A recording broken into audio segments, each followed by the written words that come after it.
Hello, everyone. So I have Tuesday Orluk with me today. She's going to be talking a little bit about her life in the mental health field, some life experiences she went through, and then finding a different path and a different purpose. So Tuesday, if you'd just like to introduce yourself and say a little bit about what you do and where people can find you, that would be great. Great. As Liz said, thank you so much for having me. I really appreciate it.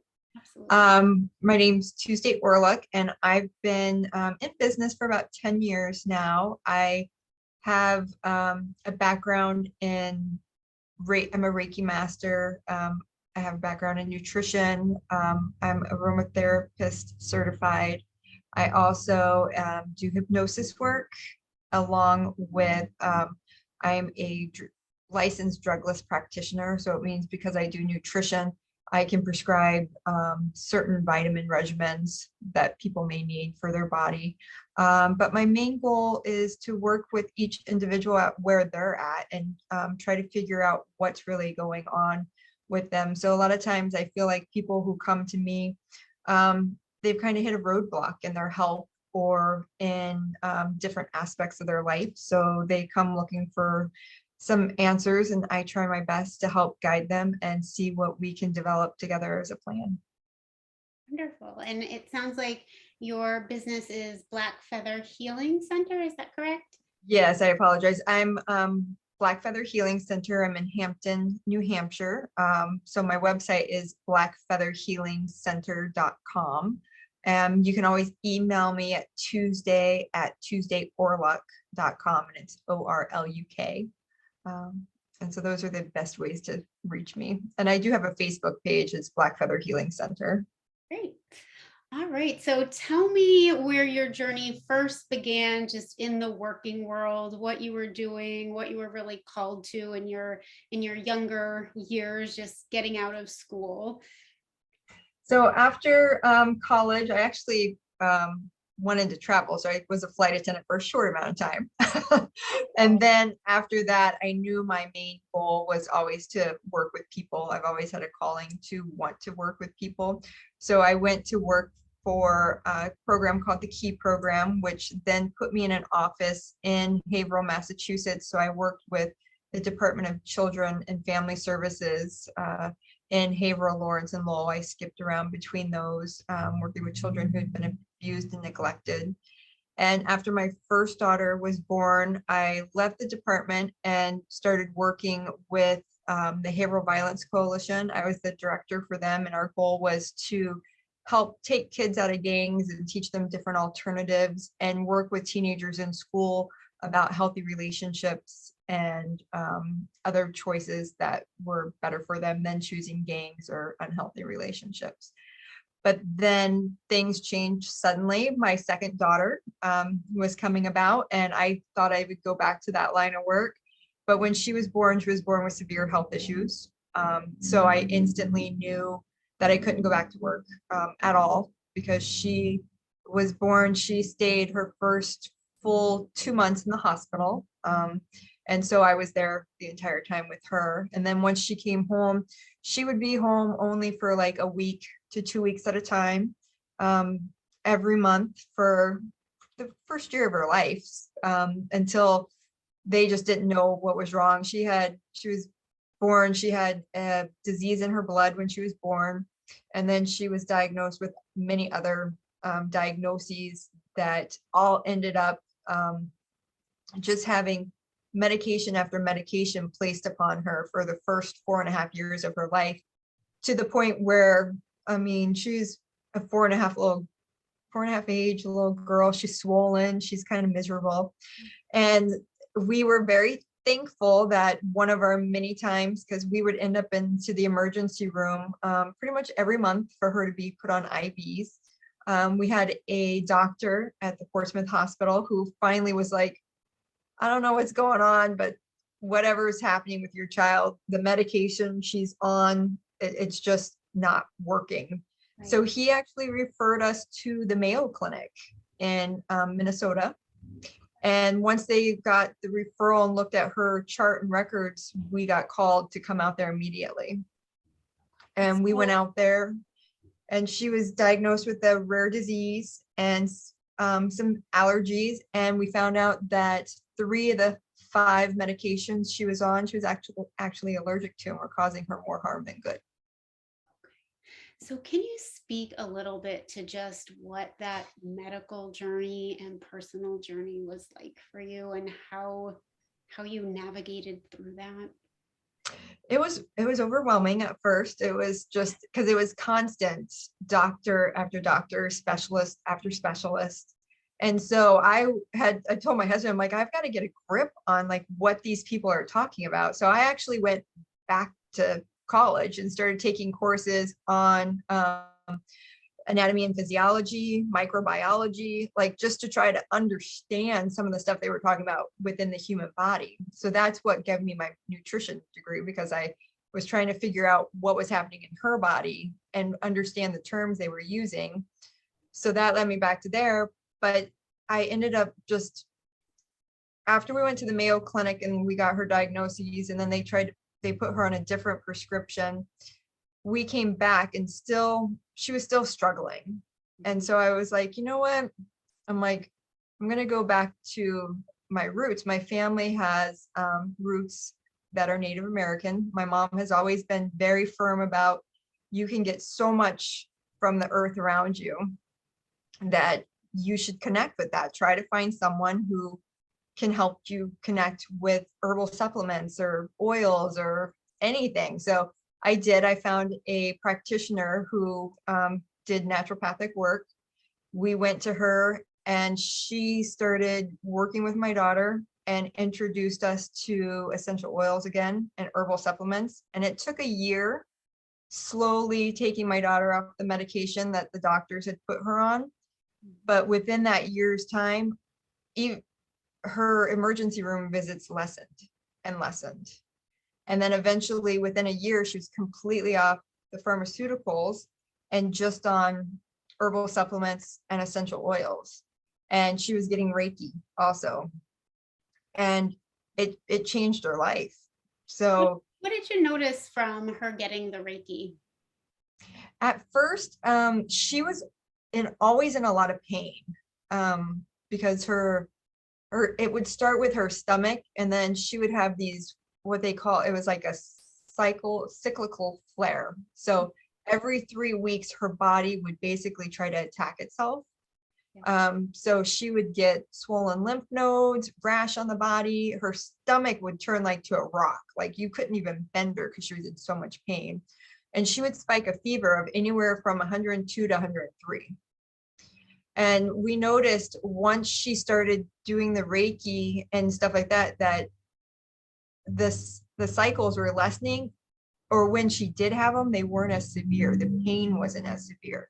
She was more relaxed and the fevers weren't spiking as high. It was at first my husband's like, it's just a fluke.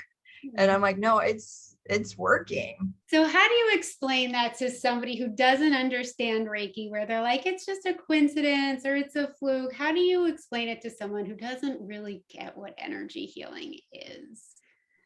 I try to explain it to someone as saying, we all have the innate ability to heal ourselves. We all have that beautiful energy within us. It's just so many of us are trained to turn it off at a young age.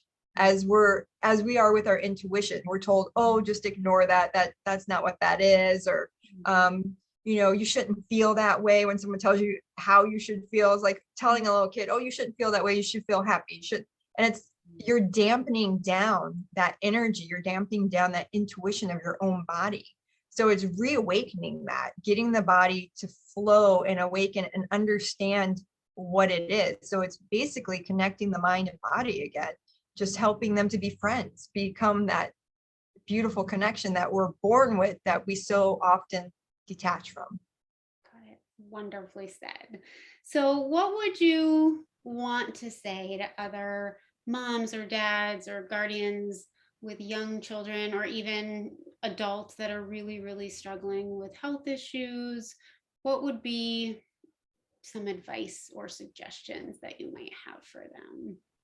Well, for parents, I always say follow your gut. You know your kid better than anybody else. If if what's happening with your kid and whatever plan someone has them on isn't working, and you know it's the wrong plan, or you know there's something else should be done, listen to yourself. You know your kid better than anyone. So when you know you need to try something different or think outside the box, do it. Like, to me, it's not going to cause any harm. You're not going to, ignore the doctor, but you're going to look for alternatives that can complement Mhm. a lot of times Western medicine. And that's why I tell people alternative medicine's not alternative. It's been here since the beginning of time. It's just we ignored it, but now we can look at it. And a lot of times the medicines can complement each other and help someone go so much further in their life and get that relief or that relaxation or the health that they need. Yeah. So I always tell people, listen to your body. If you're not feeling confident and you're not feeling great and you still feel a disconnection, seek other alternatives until you find what works for you. And not every mode is going to work for somebody. Absolutely. Absolutely true. Right. And so what would you say to the parent that has that intuition in their gut just like really loud, but their doctor's kind of poo-pooing the thing that they keep bringing up, or they're stuck in that, well, my doctor knows better than me. I'm just doing this everyday job. And they're just really letting doubt kind of get in the way, but really they know in here. What would you say to them? I say in the long haul, it's your child. You're the one who's in the house with them every day and night. You're the one who sees them at their best and at their absolute worst. Mhm. And in the end, it's like your responsibility as the parent to step up and help protect that child. And sometimes it takes, I would never say dismiss your doctor. Sure. Absolutely. I I would say listen to them, you're following their protocol, but it doesn't hurt to look at alternatives that aren't going to mess with their protocol, but maybe add to it, Yeah. Or enhance it, get a second opinion, right? or get a sec. I'm a huge one, get second, third opinion. Like with my daughter, we were on our fourth opinion.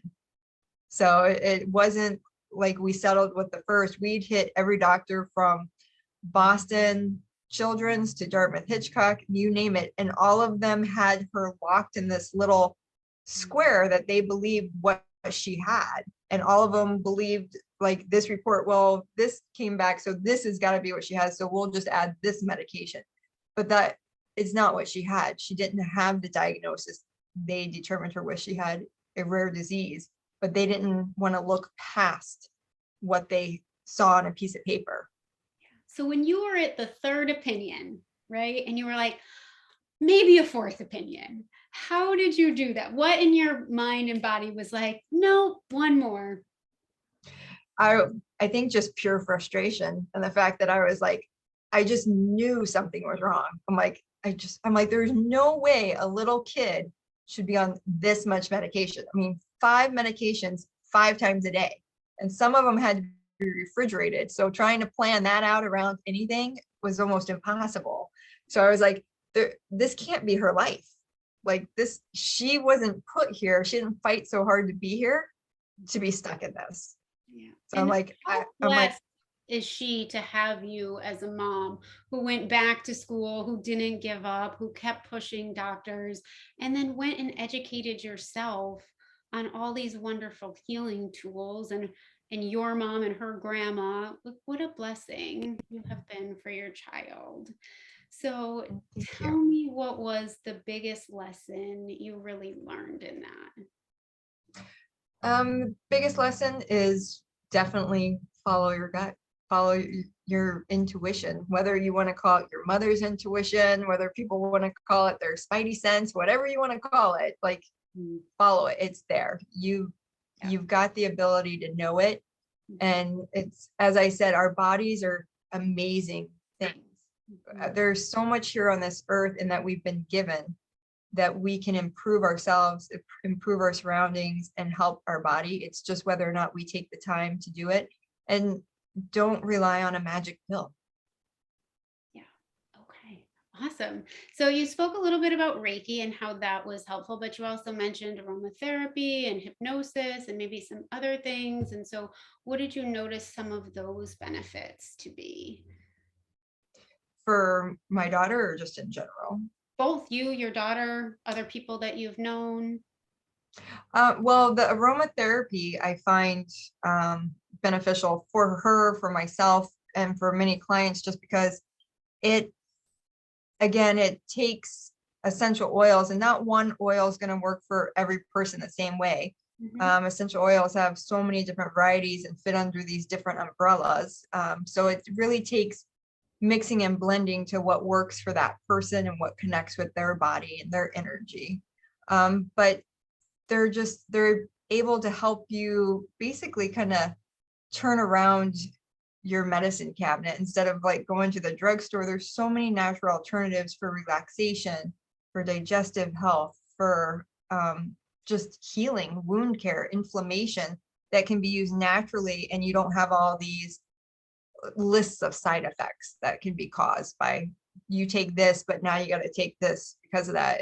They're natural, they go through the body quickly, and that you can reuse them. Yeah, it's great to not have to take something for a side effect of something I else know. you're taking, right? So, okay, it's Okay. just so great. So, tell me a little bit. I know you went back to school, and then how did you get into the aromatherapy and the hypnosis? What took you down those paths? Working with the naturopathic doctor that was working with my daughter, once she introduced me to essential oils and Mhm. then she started the Reiki, I realized there was so much more out there. Mhm. And again, I was like, well, I want to see what other alternatives are out there. So again, just speaking to my mom about different ways and different things in life, there's a story in our family, whether it's true or not, everyone has family history stories. Yeah. um, it was said that we had a medicine woman in our family. And so she's like, I believe that's in our family. We have a connection, make that connection. So I did. I went back to school and studied for 2 years, shaman energy work, did the medicine wheel to connect with that, to connect with my roots better, so that I had an understanding of the earth and the energy and the herbs and the essential oils and some of the gemstones, just so that I could have a overall practice of different modalities, different things that could work for myself, for my own grounding, for my own stability, because I myself got diagnosed with cancer, just as my daughter was, as we were figuring stuff out with my daughter, I ended up getting diagnosed with cancer. And so had to deal with that situation on top of it, but wanted more natural alternatives instead of some of the things that could or was suggested. Yeah. So it's just, for me, it was learning for myself at first, just to take care of myself and take care of my family naturally, because I wanted so many of these toxins out of our lives that were causing so many problems. And then I realized, after my history of working with people for so long, I wanted to give back and help people find alternative ways. So in case they were feeling stuck or they were in a rut where nothing was helping them, hopefully I could provide something or direct them in a way that could help them. So, can you speak a little bit about the cancer journey and what that was like having both, it sounds like medical support and then your own knowledge and some supports that you had with more holistic healing things? Can you speak a little bit to that? Yeah. So when it actually went undiagnosed for a year, my cancer, I was told I was just overwhelmed, had adrenal fatigue, was just tired because of everything that was going on with my daughter, which made sense. I was like, okay. But then I started, oddly, a lot of people who have cancer lose weight. I started gaining weight and I started losing a lot of hair. And it was to the point where, I mean, just handfuls of hair would come out. And then I was also just exhausted by 3 o'clock in the afternoon. Like, I couldn't practically function. I just wanted to crawl back into bed. So I was like, something is wrong. And, but everything they did was like, no, you're fine. There's nothing wrong. We don't have any telltale signs. And then eventually, I had um, vaginal cancer. So eventually, a tumor developed. And so my doctor's like, oh, that's weird. I'm like, yeah, it's weird. Yes, it is. It's like, I think you have something else. I don't think it's cancer. I just think it's some type of, she's like, pot, maybe it's a sexually transmitted disease. I'm like, what? I'm like, you're telling me my husband's cheating on me? Like, I don't think so. And she's like, I don't know. She's like, I don't know what else it could be. So I'm going to give you a medication to try to treat it. Well, I was like, it's not a disease, it's not something like that. My husband is not cheating on me. And but I took the medication, and instead of helping it, the tumors grew faster. So I went back in and said, the tumors have gotten bigger. I want them biopsied. And so she's like, okay, fine. She's like, I'll biopsy them. And she was so unhappy, I think, with the finding that I thought it was cancer. And she didn't. She actually left the voicemail message on my phone for my husband to get. Oh my gosh, Tuesday. I am so sorry. Yeah. So he was like, what? And I was like, oh my gosh. So I instantly found a different doctor. I actually found the head of oncology that worked in Boston, but he would see people in at Dartmouth in Dover. And so he ended up getting me in within 2 weeks because the cancer had spread so rapidly that he got me in 2 weeks. He removed all the tumors, and then he did some localized radiation. And then there was talk about possible chemo, which that is not something I wanted to do. So instead, I chose natural alternatives. I chose changing my diet. I chose using essential oils in that area. I chose a whole host of just natural alternatives, did Reiki. I went to someone for aromatherapy myself, and the cancer that I was told was aggressive and had a huge likelihood of coming back within 6 months to a year. I'm going on 7 years now, cancer free. That is So, awesome. yeah. That is awesome. So just kudos to you for having the courage to speak up and not give up and keep going and switch doctors and just not taking no for an answer in the circumstances you're describing. That can be so difficult for so many people to just not throw their hands up or want to give up. So where did that like fighter in you come from? My mom is very strong. Well, she was a very strong-willed individual. So she raised us on her own. My parents got divorced when I was like 13. So it was just her taking care of everything. Like, you got to fight for what you want. You got to stand up for what you believe. Don't take no for an option. Like, be respectful, but it's so important to take care of yourself and your family. She's like, sometimes you have to fight for it, and not everyone's going to listen. She goes, but you're going to know what's best. And that was it. It was just knowing that I wasn't going to take no for an answer. I'm like, okay, this woman, she finally calls me back and then tells me on the answering machine, yes, you've got cancer. I can get you in the next month and we can see about removing the tumors. That could have possibly been too long for how aggressive this cancer was. So the doctor was like, once he got the results and everything, he was like, no, you need to be in here immediately. Within 2 weeks, you're in. We've got to get it going. Well, So thank goodness for the good doctors that do exist and do the right thing. Yeah. absolutely. Yeah. And kudos to your mom for being an amazing woman that is just continuing to allow for more amazing women to continue in this world. So knowing how much energy and strength you've had to muster up and have this whole journey, who has been your biggest support? I mean, certainly mom, but has there been anybody else that has just really kind of wrapped their arms around you or come out of the woodwork and just helped you? Well, my husband's always been a huge support, even though he didn't always understand things. He definitely was uncomfortable with the energy work. He was uncomfortable with suddenly doing essential oils and herbal supplements and going a different path. He didn't really understand it, but he supported it. He's like, I know you're going to do what's best for you and for our daughter. So I'll support it. And now he's fully behind it. He's like, I don't know what that stuff is, but I believe it. Yeah, it's really, that's it. So, it is there anything else you want to say, that even having your husband in mind, right, of kind of where he comes from and his background of like, I don't get it, but okay, I've seen it. I'm going to kind of start to trust it. Is there anything else you can say about that to help others understand? Well, I always think that there's so many things in the world that we're told and we can't see, but yet we believe. Mhm. So it's all about just giving things a try. Believe, just try believing in something bigger and greater and different than yourself and different than everything you've been told. Sometimes just taking that first step can lead you into Yeah. a world of new direction and possibilities and insight and beautiful experiences. And a whole lot of wisdom, right?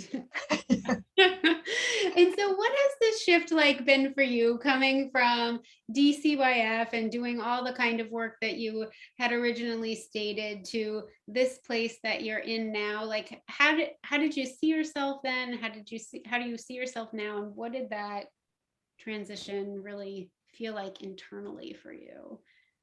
It was, I think it was just a natural transition, because once I had kids, I knew I wanted to have more time and availability for them, but I also needed to have that time with my youngest daughter. And going back to school, doing new health alternatives provided me that. And now I still can give back to kids. Up and before COVID hit, I was going into my daughter's school and teaching yoga classes with breathing techniques to help with that.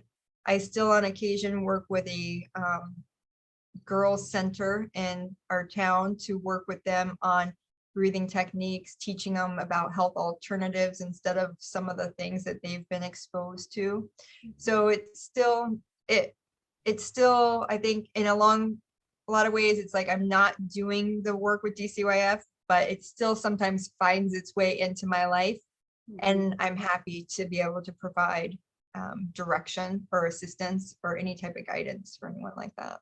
'Cause when we heal one in whatever way, we're healing so many others, right? Just by the energy in itself. So, Absolutely. all right. Is there anything else that you'd like to share around just the purpose or your journey or what you're doing now? I guess I just ask people to have an open mind, try different things. I do provide hypnosis work too, and I know a lot of people are really hesitant about that because of stuff they see on TV. Mhm. And I always let people know it's not the same. I've never does a hypnosis have control over your body and mind. It's a natural state that we all end up in at one point during the day or the other. Just driving, you're so used to driving a certain direction that some people are like, oh wow, I don't even remember the ride here. And that's a natural state of hypnosis your body goes into. So I love when people are open to try that because it's a great way of going in and helping kind of rewrite some of the story in their life. Because some people have such negative thought to themselves. Yeah. I love going in and helping put some positive thought in there to help them rework stuff so that they can have a positive outlook on life Yeah. again. So taking them out of the autoplay and the Yeah, hamster wheel and kind of creating like a new neural pathway pathway. thing. So, yeah, wonderful. Well, I'm so grateful for the work that you've been doing. So, it's Black Feather Healing Center in Hampton, New Hampshire. And if you just want to say the website again, just so we can make sure everybody knows how to find you, that would be great. Yep, it's blackfeatherhealingcenter.com. Okay, thank you so much, Tuesday. I'm so happy to have had you here and being able to share your story and your knowledge with so many others. Thank you. I really appreciate it. Thank you for all you do. All right. Well, hopefully lots of people will be reaching out and coming to see you. Great. Thank you so much. I appreciate it. You're welcome. Have a great day.